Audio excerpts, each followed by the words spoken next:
What are your favorite Troma movies? Dude, he must have seen another segment of mine. He's like, I'm out. I'm gone. Apparently, he took Danny with him. Yeah. How are you? Nice to meet you. Very well. Hi, I'm Mary Kennedy. Nice to meet Hello, Anthony Sant'Anselmo. Good to digitally meet you. you. Yes, excellent. Nice interview, by the way. Nice interview. Thank you. Yeah. All right. So, all right. Well, I got to tell you that background, I'm very envious because I feel like this is the place everyone goes to but me. The background that you have, Mary, because Kevin frequented that joint many a times, and I'm like, I'm not a member. Well, it's in Van Nuys, if that helps you. It's in Absolutely. Van Nuys. You mean it's Lake Balboa? Lake Balboa, excuse me. Yeah. It's Sherman Oaks adjacent. Sure. I'm back. Hello, sir. How are you? Good. So That's the problem when you don't have a studio and you set up haphazardly. Your guest trips over the camera. that was great. It was great. So management had a long talk with me. They're tired of busting out sleeping bags when I do my segment, so I'm going to try to make this quick. Okay. So Troma movies. Wait, Kevin, why are you telling people your management now?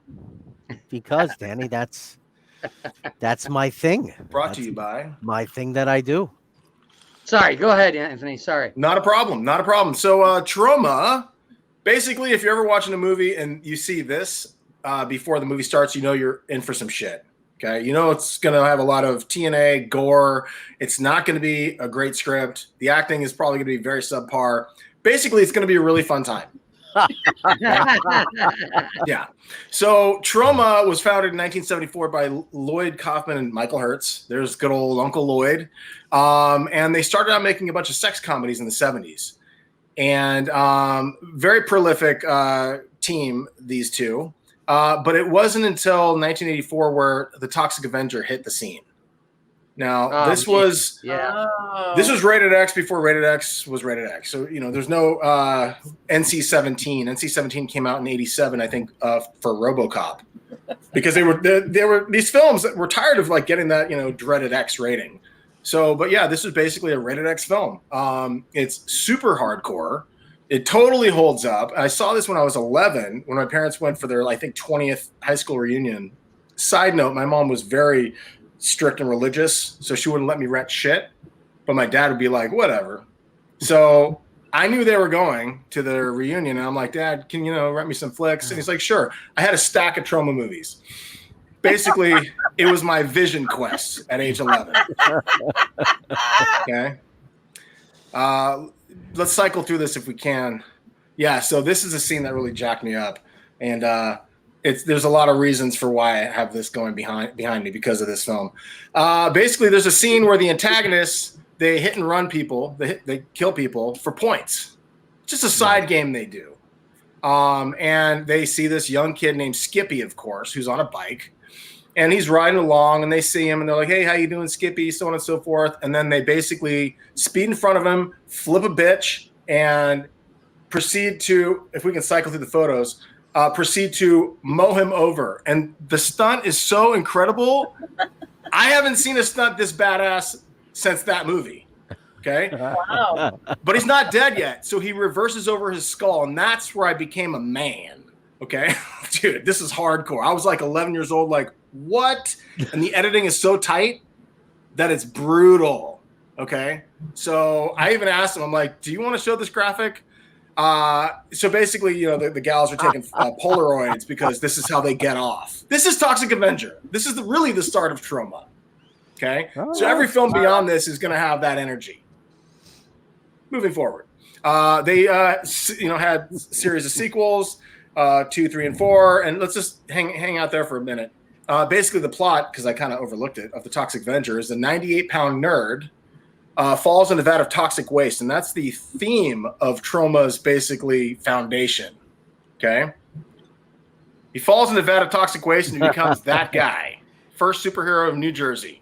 Sorry, I kind of glossed over that. I want to talk about the bike killing scene. No, that's okay. Yeah. So, and there's that poltergeist again. Where's the poltergeist chilling with me again? Toxic Avenger is badass, super gory, totally fun. Moving forward. And you guys have any opinions of this? Have you heard of this? I have a question. Please. Can I ask a question? You can ask 100. So here's my question. Are they violent or is there sex as well? Is there a movie? Are they one movie's just really sexy and porny and then another one's violent, or is the violent and the sex and all that mishmashed all together? With Toxic Avenger, which is literally, I think, the starting point of all of it. So it's a genre blender. Right. But they started doing like sex comedies in the 70s and early 80s. And while they were successful, I guess Lloyd had other aspirations within him. And he's been working outside. This is one of the oldest, next to Corman, of course, right. Independent B film movie companies Yeah. of all time. And yeah, so, but basically, yeah, it's a super B movies, horror comedies, absolute exploitation, heavy on the whatever it is, sex, gore. They're just tripling down on all of it. Oh, okay. So that's what I was saying. When you see that skyscraper spotlight intro, you're like, okay, here we go. Here we go. All right. Yeah, they don't want to be. They don't want to be pigeonholed for a. So if my son is watching this, I should be concerned. He's 12. 12. Should I be concerned? As an 11-year-old who saw it, I should have had a little more guidance. Okay. Maybe watch it first and then make the decision. All right. Yeah, and the cool thing is some of these movies are actually on YouTube, so you can watch it at like 2 times the speed to kind of like get through it. They don't quite sound like chipmunks, but you can get through a 90-minute movie in like 60 minutes while you're folding laundry. So that's a good way of doing a little PC parental control. Yeah, so, and my husband would be like, "What are you doing?" I'm like, "Nothing. I'm speed watching." I'm speed watching. What? Yeah. So this is they found their formula. So moving on. This Class of Nukem High. This movie is fucking rad. Pardon my language. Again, it's the whole toxic waste thing. Basically, students smoke pot that's been laced, or actually, it's a contamination spill from a nuclear power plant right next to the high school that infiltrates the pot plants, and the honor students become the cretins. So it's reading, writing, and radiation is the plot of the film. Yeah. And the effects are great, just like the effects in Toxic Avenger 1, 2, and so on and so forth are great. I think this was a co-direction. Lloyd Kaufman, I think Richard Haynes directed this one. But it's badass. And it's all practical effects, of course. And it's super punk rock. Anybody remember this one? 86, yeah, of course. Yeah, it's a good one. It's a goodie. Moving forward. And as you can imagine, there's a sequel with a killer squirrel. You can't leave an audience dangling with what's going to happen after Class of Nukem High. You can't do that. I got to say, I don't want to cheat the audience here. I cheated the graphic, but there are more Class of Nukem Highs. There's a third. There it is again. Yeah. And there's a return to Class of Nukem High, and then there's a return to the Class of Nukem High. So you can see where they're going. Yeah. They always do sequels to great movies. Yes, indeed. And also some of those. And so exactly. I'm going to take a pause break. This one's actually, the next movie is not funny. Now, you might think it would be with that kind of imagery. That's all marketing right there. Surf Nazis Must Die. Roger Ebert actually enjoyed it, and I was like, oh, wow, that's very cool. Because, he was very kind of more highbrow. That's hysterical. Yeah, no, it's a great soundtrack. Are you serious? Well, yeah, no, he liked it. He liked it? No, really? He totally liked it. They're surf Nazis. They're keeping the salt water out of the weaponry. That's not as easy as it sounds. Well, the interesting thing about this movie is, I believe it was distributed by Troma, so it was a different feature that Troma had acquired, and the cool thing is basically it's a straightforward picture. Long story short, California has an earthquake, and then surf Nazis are trying to seize the beaches with other surf rival gangs. And there's an oil worker nearby who just happens to be killed. And his name is Leroy, and his mom, Mama Washington, breaks out of retirement.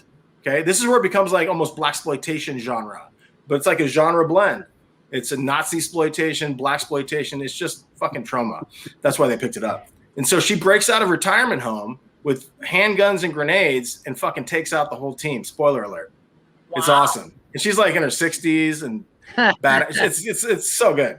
A lot of people say fuck this movie, but I'm like, well, it's not everybody's cup of tea. Look at the title. So, they're just wrong. That's what's going on. But it's just like, if you want to like see, people get their comeuppance, this is the movie.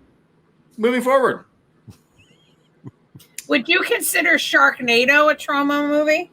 I would say it's definitely, in the wheelhouse. I think that's please. Sharknado is the worst of all these movies. It is. It's the worst. These are bad movies. It is. I watched. Not everybody knows the backstory to surf Nazis. They had to defeat the canoe Nazis, watching that movie. The only reason jet ski Nazis, the small rowboat Nazis. Yeah, I feel like Waterworld, like with the smokers, kind of like that was their inspiration, right? Well, the other one with surf Nazis, but I think Sci-Fi Channel kind of built their own Troma type library, right. And they knew what was campy and cheesy, and obviously what brought eyeballs, and they quadrupled and beyond downed on it. So I think Troma probably, I hate to say it, I think the price tag was probably too high, and unless it was like a sci-fi produced film, so it was always internal. Right. You ain't gonna budge out of that. So anyway, Redneck Zombies is literally the first feature-length videotape film. So it was shot on a damn camcorder. Okay, yeah, and move over, Steven Soderbergh with Sex, Lies, and Videotape. Check this out. So when I saw this poster as a kid, I'm like, man, I can't go wrong. This is incredible. It promised, it was rated R. It promised, good-looking gals and dumb idiots that are zombies and gore. I'm like, this is perfect. I'm 10. So, or whatever. And, basically, this is why it's a Troma film. Radioactive. What was the budget on that? Budget on this was nothing. What was this was literally distributed by Troma. So somebody shot this and Troma acquired it. Their capital was badass. Okay. No, but the gore was so fantastic that the director went on to work. Movie, Kevin.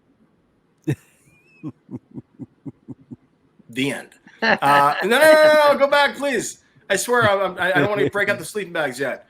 But the director who did this film, the special effects were so good because he almost did everything on this because it was a no-budget film. And he went on, he was picked up by Lloyd Kaufman to work on Toxic Avenger 2, 3 to do special effects for other films because he was just so good. So the movie is not good. There's a certain type of charm to it, and the effects are actually like, oh my gosh, how do they achieve that with like 2 cents? Literally like no budget.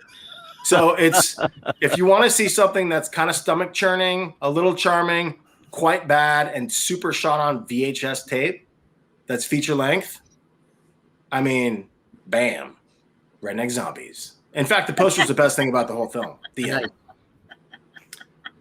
You guys are you're probably gonna fucking all leave me after this one. Okay, so this movie's rad. Okay, Sergeant Kabuki Man, NYPD. Okay, this guy's a cop in New York, and he's like investigating a string of amateur kabuki, actor murders or whatever the fuck. And he actually becomes cursed or blessed, as they say, with the power to turn into a kabuki. Okay, straight up. Okay, and he's got the power of heat-seeking chopsticks. Right, to take out the thugs in Central Park or wherever the fuck. And he's got like, fatal sushi and so on and so forth, and flying footwear, and it's crazy. So it's pretty fucking bad. So if you're, if you got some takeout and you're like, you know what, I'm not sure what I want to do with my life, that's what you want to do with your life, right there. Looks like that's where they got the idea. By the way, Beetlejuice. Yeah. Well, it came after. Yeah, that guy looked like a real thug. I gotta tell you what a real thug too. What I don't like about this segment is it's so cheesily obscure that there's less chime-ins. It's not like I'm like, hey, remember Michael Keaton and Mr. Mom? And everyone's like, yeah. There's none of that. Moving forward, Vegas in Space. We like it. God bless you. We're wrapping up here. So Vegas in Space is a film. I grew up in LA, so I always had the LA Weekly, and as a kid, I would go to the movie section, and I was always taken to the midnight movies because I'm like, that's where Troma is. That's where like the forbidden shit. Again, I'm a kid, so I saw this thing, Vegas in Space. I'm like, that's a punk rock title. I like this shit. This shit's rad. I had no idea, what the film was about. So I actually, because I was a kid who made short films. Mostly zombie and cannibal films per what you just witnessed in terms of my ingestion. Are you a cannibal? Negative. But thank you for asking. So I actually made Vegas in Space 2 in my bedroom with a Nine Inch Nails soundtrack because why? No one's going to flag me for copyright violation. This is 1990. Okay? Yeah. So it was rad. And anyway, so it was a good time. And then I actually saw the film years later. I'm like, oh, this is what it's about. So basically, it's a super drag film. And the film was shot in a San Francisco apartment with one apartment, the whole film, with miniatures. Wow. Yeah. And so you made yours with the same budget. I made, yeah, but mine was like 6 minutes. Theirs was like 78. Yeah. And they had a little bit more like audaciousness than I did. But anyway, so I finally watched it and I appreciate it for what it is. It's got a charm. It's not fantastic, but like you can't deny like just that drive of a filmmaker despite all odds, against all odds. So I actually reached out to the director feeling nostalgic like 10 years ago. And I told him, hey, I made Vegas in Space 2 when I was a little kid and blah, blah, blah, blah, blah. I just want to say, hope you're well in the world, whatever the fuck. And he's like, oh, thanks for reaching out. Nobody ever talks about this movie. I appreciate it. He goes, I'm going to send you a poster. I'm like, what? And he's like, I only had 150 posters made, and a lot of them were damaged in a water damage in my public storage. But he goes, I'll get one for you. So he sent me one. And if you look, nice. Hold on. There's a letter in the frame from the director. Yep. Yeah, saying, thank you again for reaching out. Thanks for showing interest. Blah, blah, blah, blah, blah. Hope you're well. And I was like, oh, that's super cool. The end. That is cool. Yeah. That's awesome. I would like to say the end in terms of the segment, but it's not. We're going to keep going. Bust out the sleeping bags and pajamas. Romeo and Juliet. So James Gunn, the writer-director of Slither and Guardians of the Galaxy, so on and so forth. Like, he's gone on to a very good career. I think this next Suicide Squad, as a matter of fact. He wrote this. So this is a punk rock Shakespeare iteration of Romeo and Juliet. And it's badass. It's definitely weird as shit moving forward. Okay, so this is Trey Parker and Matt Stone's first feature film. And I brought this up in the segment before. And awesome. Yeah. So they tried to shop this around once they made this in Colorado, and then they moved to California and they shopped it around big time because I think they had a little heat from their short film, Jesus versus Spirit of Christmas. Not Spirit of Christmas, the other one. Santa Claus. Jesus versus. No, not Jesus versus Frosty. I forget what it was called. There was two of them. There was the Spirit of Christmas and the one before it. I should know this. But anyway, so they shopped it around everywhere, and it was basically called unwatchable by most of the studios. Yeah, like they didn't want anything to do with it. They had no interest that kids made a feature film, okay? Because at the time, this is like 94. At the time, only Rodriguez did that, okay? Right. Robert Rodriguez for El Mariachi. So, and then Kevin Smith was right there on the cusp for Clerks.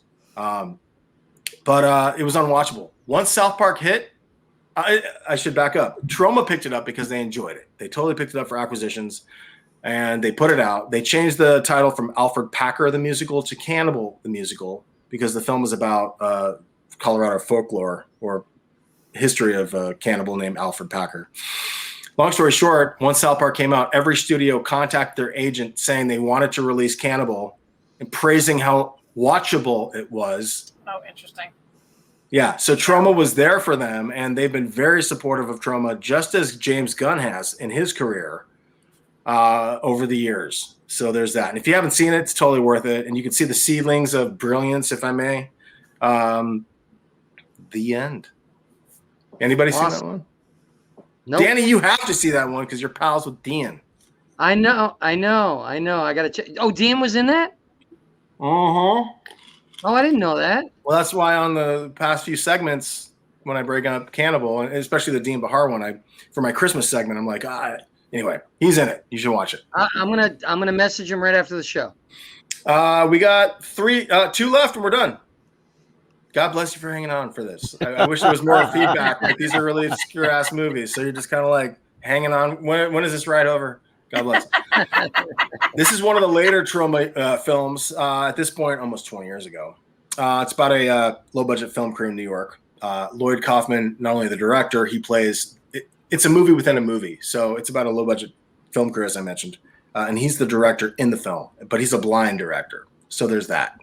And it's about a sexually conflicted serial killer who you're not sure who's who on set, killing the set members. Oh. And it's pretty punk rock and fun and gory, and you kind of the poster selling it. Wait, Check it hold on. They're killing people on the set of a movie? Yeah, on a set of a movie that's killing people. But they still keep doing the movie. Sure, because the show must that's go on. Hollywood. That's Hollywood. 100%. Yeah. Safety first, make a good movie, whatever the fuck. No, make a good movie first, safety second. Oddly enough, not in this. Well, that's the comedy because everybody's getting fucked up hard, like obliterated. I love it. I think we can make it better. We can redo it and steal it and name it something way different. I got to be honest. I'm feeling it. I'm feeling this film. But it could be a Dateline episode. I love Dateline. Which one? With Chris Hansen. They're all like creepily enjoyable. Like, yeah, fuck you. You're going to prison. You're trying to guess all the way through the thing. Yeah. Did he do it? Did she do it? Who is it? Yeah, no, the movie's it's well made. It's just like it's got to be your cup of tea if you're getting into it. But it's very almost ska, like music wise, like upbeat and it's got some of that music in the background too. So it's energetic and it's just, but it is a bad film. So what type of killing does the serial killer do? Spoiler alert. Axe. Okay, no, axe. That's an accident where a Fresnel light destroys somebody and hits somebody in the face and burns them alive. And yeah, and then it gets real bizarre, like because I don't want to reveal the identity of the serial killer, but because everybody's going to be watching this. But they're yeah. I just mean like what they got going on. But anyway, moving forward, last but not least, Poultrygeist. Boom. Yes! Not Poltergeist. This is fantastic. Have you heard of this one, or I just love it. I think it's hilarious. Yeah. So right there, you get the general comedy that may not have come through in some of the other titles I told you, but that's the heart of all the movies I talked about, for sure. And this is a musical. Of course it is. Yeah. So I think this came out. You got a killer 2006. chicken. You're going to have music. Yeah. So a bunch of employees that work at a fast food joint realize that it's built upon a burial ground, and the chickens that they're killing start killing them. Love it. And there's songs in it. I like the idea of opening the oven to check on the chicken and it shoots you. Yeah. For sure. Stuff like that. That's what I'm envisioning. Oh, I love it. 100%. And that's what this film is. And it really, you can't help, if you watch South Park at all, or you're familiar with Matt and Trey's work, you can't help but feel there's almost nods to their work in this movie because it just feels almost South Parkian, the musical side of it. So, but it's pretty good. So check it out. And gory as shit. So check it out.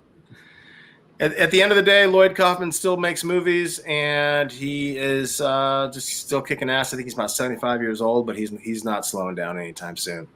The end. That's awesome. Yes. Great. That was my shortest segment ever. Yeah. All right. Yeah, it was great. It was great. We ended times. under an hour and a half. Guys, please support. Look at the bottom of the screen.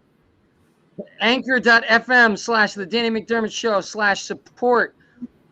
We need your help, guys. We're actually, what are we, 80th on iTunes? And we just got onto iTunes, right? That is correct. Number So, 79 is sweating yes. their ass off. Oh, they are terrified. No question. We're right behind them, breathing on their neck. Yeah, 79 is my other podcast where I just talk about Troma. I'm like, shit. I don't know. Well, you be prepared to be number 80 soon. Wait till I talk about terms of endearment for an hour. You're fucked. Don't even get me started about spot 69. Anyway, thank you guys so much for watching the show.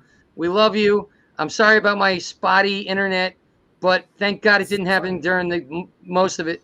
Guys, please tell your friends, tune back in. We're going to be making a lot of big connections right now, and this show is going ballistic. So thank you guys so much. Have a great night. Thank you for coming, Mary. M. Kennedy. My pleasure. Credits. Be well. Yes, thank you, Mary. Thank you, Craig. Thank you, Mary. Thank you, Kevin. Thank Nope.